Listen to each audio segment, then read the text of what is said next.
Hi guys, welcome to Bubbly explains. तो आतिश ना काफ़ी अपसेट होता है, तो मरजान ना उससे पूछती है कि क्या तुम ठीक हो। तुम फिर से चुप हो गए हो, कुछ बात है क्या। तो वो बोलता है कि नहीं नहीं, ऐसी कोई बात नहीं है, मैं ठीक हूँ, तुम मेरी फ़िक्र मत करो। वो बोलता है कि बस मैं जस्ट ऐसे ही सोच रहा था कुछ। तो वो बोलती है कि तुम भी तो कुछ कहने वाले थे ना जब मैंने तुम्हें रोक दिया था। वो बोलता है कि हाँ, मैं तुमसे बहुत कुछ कहना चाहता हूँ, पर अभी वो सही टाइम नहीं आया है जो मैं तुमसे कहना चाहता हूँ। तो मरजान ना फिर उसकी तरफ देखने लगती है, क्योंकि मरजान को भी ना ऐसे टेंशन सी हो जाती है। फिर वो बोलती है कि फिर कब बताओगे। वो बोलता है कि जब सही टाइम आएगा तब, आज तो बिल्कुल भी नहीं। तो फिर जब सही टाइम आएगा तब बता दूंगा। फिर वो बोलती है कि हाँ ओके ठीक है, कोई बात नहीं। फिर वो बोलता है कि मैंने तुम्हें डरा दिया था ना। वो बोलती है कि नहीं, ऐसी बात नहीं है। वैसे मैं थोड़ा डर तो गई थी, बट स्टिल मुझे ऐसे अब कि पता नहीं क्या बात है जो तुम इतना सोच रहे हो और इतना ज़्यादा घबरा रहे हो, तो इसलिए मुझे थोड़ी सी घबराहट हो गई थी। तो मरजाना थोड़ी सी अपसेट होती है, तो वो आतिश से बात करने लगती है कि तुम्हें पता ही है कि हम किस तरीके की फैमिली में रह रहे हैं, और मुझे कुछ भी समझ नहीं आ रहा कि मुझे क्या करना चाहिए और क्या नहीं। मेरे ब्रदर ने एक यंग गर्ल को मार दिया था, और उसको फिर मारकर छिपा दिया, और किसी को बताया भी नहीं, और वो अपनी लाइफ कॉन्टीन्यूसली इंजॉय कर रहा था। और ये बात जानने के बाद ना मैं बहुत ज़्यादा अपसेट हो गई थी। फिर उसके बाद ठीक है चलो, मैंने वो बात मानी, मेरे ब्रदर को ऐसे सज़ा मिल गई, स्टफ़ लाइक दैट। तो उसके बाद जब मुझे मेरे फादर के डर्टी बिजनेसेस के बारे में पता चला कि उनका नाम भी उस चीज़ में इन्वॉल्व है, तो आतिश, आई कांट टेल यू कि मैं कितनी ज़्यादा ऐसे डर गई थी। फिर उसके बाद जब उन्होंने तुम्हें किडनैप किया एंड फिर वो तुम्हें मारना चाहते थे, तो वो चीज़ें ना मेरे दिमाग से निकल ही नहीं रही हैं, और मुझे ऐसे लग रहा है कि मैं क्या करूं, किस फैमिली में आकर मैं फंस गई हूं। और अब अब बुराक आ गया है मेरे सामने, मुझे पता ही नहीं लग रहा कि मुझे क्या करना चाहिए और क्या नहीं करना चाहिए, क्योंकि अब ये सारी चीज़ें ना मुझे बहुत ज़्यादा तंग कर रही हैं।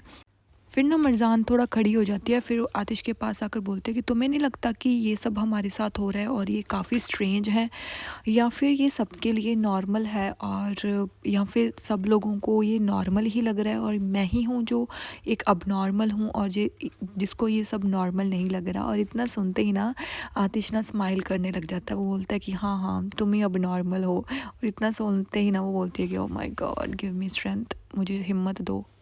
फिर वो कहती है कि पहले ना खुद की तरफ देखो, तुम भी तो अब नॉर्मल ही हो। तो आतिश ना उसकी कमर में ऐसे हाथ डाल लेता है, और उसको ना बिल्कुल अपने करीब खींच लेता है, और बोलता है कि ओके, तो पहले ये बताओ कि हाँ मेरे साथ क्या गलत है, बताओ what's wrong with me.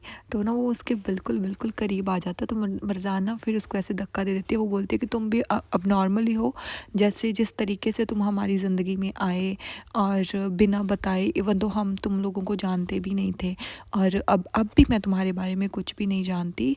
For example, तुम कौन हो, तुम यहाँ पर क्यों आए हो, और तुम्हारी फैमिली कौन है, मैं तुम्हारे बारे में कुछ भी नहीं जानती। Still I love you like this, मैं इस तरीके से तुम्हें प्यार करने लगी हूँ।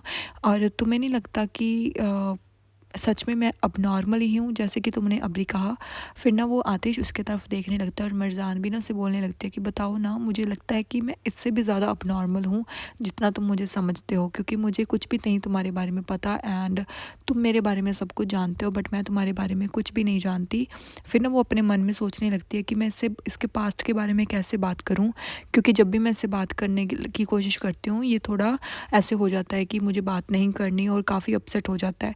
तो फिर ना मरजान उसका हाथ पकड़ लेती है आतिश का, और आतिश को बोलती है ना कि मुझे पता है कि तुम्हारे पास्ट में तुम्हारे साथ अच्छे काम नहीं हुए हैं, और तुम्हें बहुत कुछ झेलना पड़ा है अपने पास्ट में, बट अब वैसा नहीं है आतिश, तुम बहुत बड़े हो चुके हो, अब तुम्हारे साथ कोई भी कुछ भी बुरा नहीं कर सकता। तो आतिश ने ऐसे सोचता ही रहता है कुछ। फिर वो बोलता है कि आई नो, पर बिना माँ बाप के बड़े होना बहुत ज़्यादा डिफ़िकल्ट हो जाता है। और मरजाना ये सुनते ही उसकी तरफ देखने लगती है। फिर वो बोलता है कि जब तुम्हारे पास तुम्हारा माँ बाप नहीं होता, तो उस टाइम तुम्हारे साथ दुख में और सुख में खड़ने वाला भी कोई नहीं होता।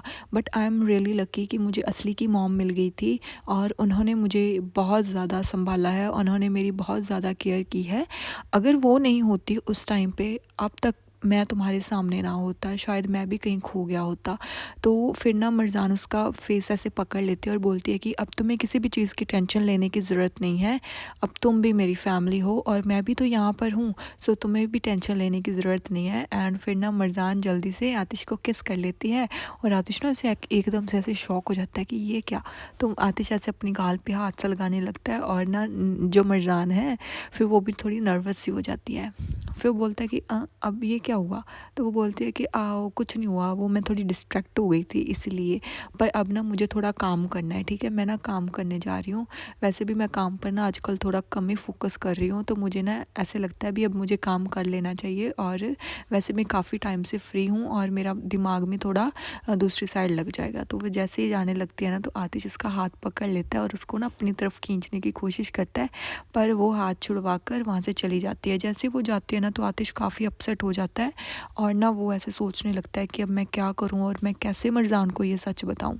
और वो काफ़ी ऐसे ना थोड़ा वरीड हो जाता है इन चीज़ों के बारे में सोच सोच कर कि जब उसको इस चीज़ के बारे में पता चलेगा तो वो कैसे रिएक्ट करेगी। फिर उसको ना वही किस याद आ जाती है जो मरजान अभी किस करके गई थी, तो वो उस पर हाथ लगाने लग जाता है और ब्लश करने लग जाता है। फिर ना सीन शिफ्ट होता है असली और जो नज़ीर है ना उस पर। तो वो उससे पूछता है कि जल्दी से मुझे बता दो कि आतिश हमसे क्या छिपा रहा है और उसके पास्ट में हमें कुछ मिला क्यों नहीं, क्योंकि कोई भी सबूत नहीं है उसके पास्ट का। और ऐसा तो कोई भी नहीं है होता कि जिसकी सिंगल फ़ोटो भी ना हो और कोई सिंगल स्टोरी भी ना हो, हमें कुछ भी उसके बारे में पता नहीं चल रहा। और असली ना ऐसे थोड़ी सी घबराई हुई खड़ी होती है उसके सामने। और फिर ना नज़ीर उसको फिर से बोलता है कि मुझे बता दो कि कौन है वो आतिश। ऐसा तो है नहीं कि वो आदमी सीधा आसमान से टपक गया नीचे, या फिर कुछ और बात है जो तुम लोग हमसे छिपा रहे हो। ऐसा लगता है कि जैसे उसकी लाइफ ना किसी ने फिर से लिखी हो, तो ये सब ना मुझे जल्द से जल्द बता दो। तो असली ना उसकी तरफ ऐसे देखती रहती है। तो फिर ना असली बोलती है कि ऐसा कुछ भी नहीं है। तो वो बोलता है कि नहीं, अब तुम मुझे सब सच बताओगी असली, और जल्दी से मुझे सच बता दो। फिर वो बोलती है कि अपनी ना गन साइड पे कर ले नज़ीर। तो वो बोलता है कि तुम मुझे मजाक समझ रही हो क्या, तुम्हें क्या लगता है कि मैं तुम्हें मारूंगा नहीं, और तुम्हें ये भी पता है कि मैं तुम्हें मार डालूंगा। वो बोलती कि नहीं मार डालोगे, और हम दोनों को पता है कि तुम मुझे कभी भी शूट नहीं कर सकती। Do you understand that. और वो बोलता है कि इतनी भी श्योर मत हो असली, मैं अब बहुत ज़्यादा गुस्से में हूँ, अगर तुमने मुझे सच नहीं बताया तो मैं तुम्हें सच में गोली मार दूंगा और तुम्हें अब मेरे क्वेश्चंस का आंसर करना ही होगा। तो असली को ना फिर गुस्सा आ जाता है। वो बोलती है कि ओके, बट कुछ है ही नहीं बताने को, मैं बताऊँ क्या तुम्हें, बताओ। वो बोलती है कि उसका नाम आतिश है, तो वो ही है, वो जो आतिश है वो वही है, हैंडसम है, रिच है, सक्सेसफुल है और बहुत ज़्यादा हैंडसम है। वो बोलता है कि मैंने ये नहीं पूछा कि रोमांटिसाइज़ करो आतिश को, मैंने सिर्फ ये पूछा है कि वो है कौन। असली गुड गर्ल, नहीं बताया इसने।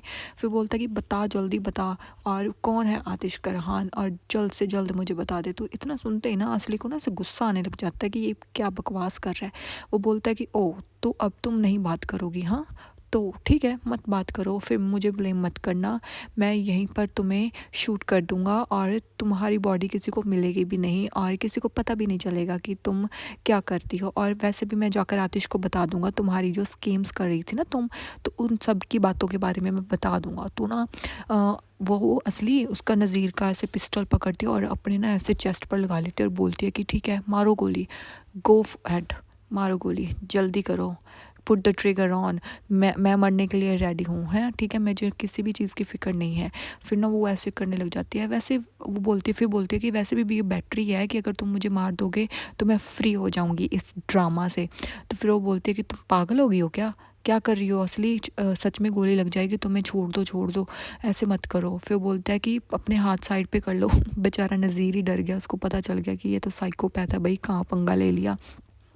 फिर बोलती है कि वैसे भी तुमने तो गन इसलिए रखी थी ना मेरे यहाँ पर कि मैं मर जाऊँ, तो अब पुल कर दो, मार दो मुझे, अब क्या हो गया, अब डर क्यों रहे हो, हाँ अब तुम्हें क्यों डर लग रहा है, और क्या अब तुम्हें दिल नहीं है क्या मुझे मारने का, और मुझे ये पहले से पता था कि तुम मुझ पर कभी भी गोली नहीं चलाओगे। तो वो फिर बोलता है कि असली हाथ छोड़ दो, नहीं तो तुम मर जाओगी, अगर थोड़ी सी भी गलती हुई ना तो तुम मर जाओगी, प्लीज़ इसको साइड पे कर दो। बेचारा डर गया, यार ये कहीं असली के प्यार में तो नहीं पड़ गया, उसकी बॉडी मतलब मरने से इतना डर रहा है। फिर बोलता है कि तुम्हारी बॉडी भी नहीं मिलेगी किसी को, और चलो छोड़ो, अब गन छोड़ दो। वो बोलती है कि नहीं छोड़ूँगी। अब वैसे भी आतिश और मिर्ज़ान को साथ में देखने से अच्छा है तो मैं मर ही जाऊँ। मुझे ऐसे भी जीने का वो कोई कुछ भी इच्छा नहीं रही है। और इतना सुनते ही ना नज़ीर फिर उसको डाँटने लगता है कि पिस्टल छोड़ दो। फिर वो बोलती है कि अगर तुम्हें सच में मिर्ज़ान चाहिए तो कभी भी मुझे क्रॉस करने की कोशिश मत करना नज़ीर। और तुम्हें ये भी पता है कि तुम्हारी हेल्प सिर्फ मैं कर सकती हूँ और मेरे बिना तुम कुछ भी नहीं कर सकते।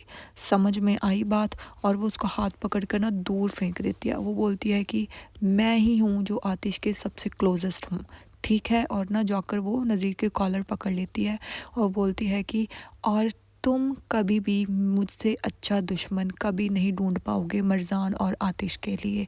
मैं ही हूँ जो तुम्हारी हेल्प कर सकती हूँ। एंड स्टिल तुम मुझे क्रॉस करने चले थे, इस बार तो तुमने मुझे नज़ीर क्रॉस कर दिया, आगे से अपना सोच लेना। और इतना कहते ही ना वो वहाँ से चली जाती है और नज़ीर बेचारा वहाँ पर खड़ा ना ऐसे सोचता रह जाता है कि ये हो क्या गया। और यहीं पर ये एपिसोड एंड हो जाता है।